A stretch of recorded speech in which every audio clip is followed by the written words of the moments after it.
always do it on my own, so I gotta get through it. And the only thing I know is to love what I'm doing. Never give up, never slow, till I finally prove it. Never listen to the no's, I just wanna keep moving. Keep my head up when I act, head up, that's a fact. Never looking.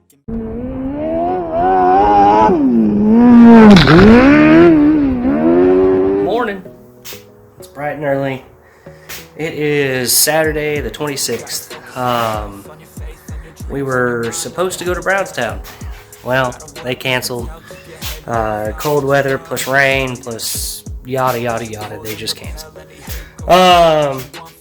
So what we're gonna do is we got an offer to go do a private test at Western Kentucky Speedway.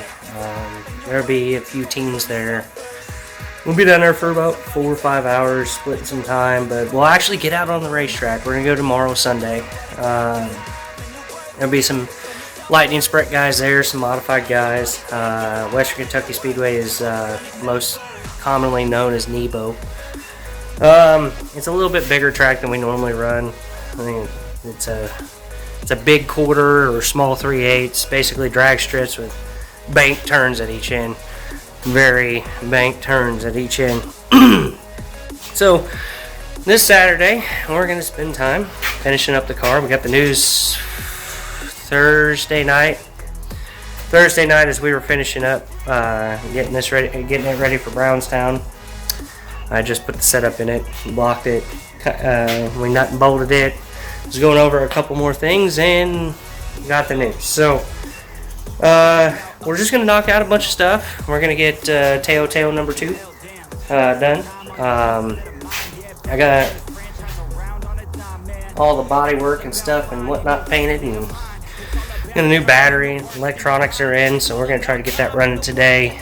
Secondly, the car, we're still having starter issues. We think it might be the solenoid, or the starter relay, or the starter itself. So we're going to play with that today. It just really does not like the cold. Does not like the cold at all. But I'm going to go over that, work on that. We'll show some cool stuff while we're out here doing things today. It's going to be a long day. I'm really tired.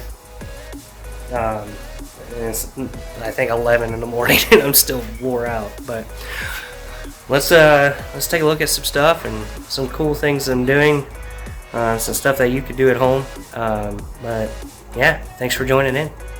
Talk to you later. If you've ever ran a bump stop, bump rubbers up in here in the cup. If you've ever ran one, you know the big issue is when it engages, how it engages, and adjusting that without having to adjust your car completely. So there's a lot of guys out there that make,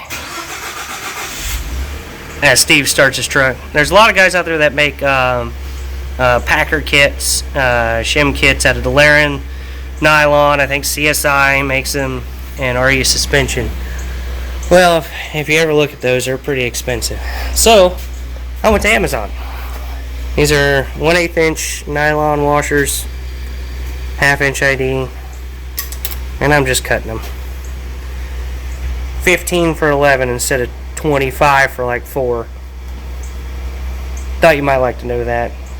It was Brad's idea at Leary Shock Technology. I really appreciate it. Thanks, Brad.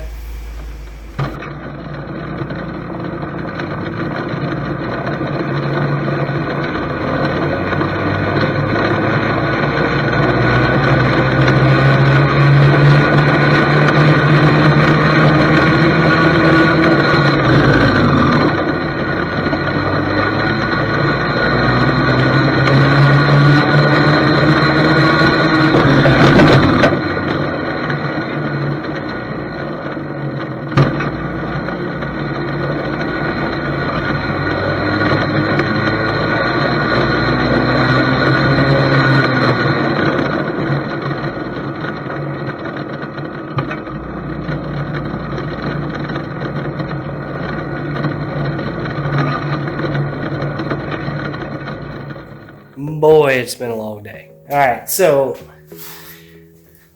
I was here, left, went home and ate. Been here for 6 hours. We're having issues with getting it started. It's definitely a lot colder than when we had it running before. But the diagnosis that I've gotten is that it could be the starter relay being wired incorrectly. We've just up and down, left and right, tried to get this car started today. It's about 20-30 degrees colder than the day that we had it started. And I've changed the relay, wired it back up exactly the same. We've changed spark plugs, we've changed crankshaft sensor, swapped out ECUs just to see if that would change anything. And the best we can do is get a backfire. But it keeps killing the battery. So we got some information from Cody Trammell. I'm going to give it a shot. I'm going to swap the cables around on the relay. He says we have them backwards, which makes sense why we keep killing the battery.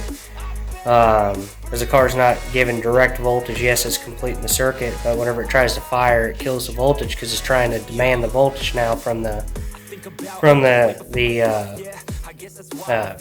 stator and rectifier. Yeah, we'll see. I'll give it a shot. If this don't work, if you guys got any ideas, just let me know.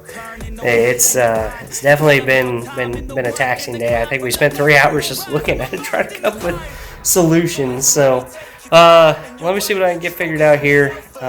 If I get it running, I'll toss it in the video, and we'll go from there. Thanks for hanging out, guys. Sorry I didn't get more today. I got some footage of us trying to push start it to see if that would help anything, but the battery was toast at that point. We had exhausted its resources. So I've had it on charge for a few hours now. We're going to see what we can get going. All right.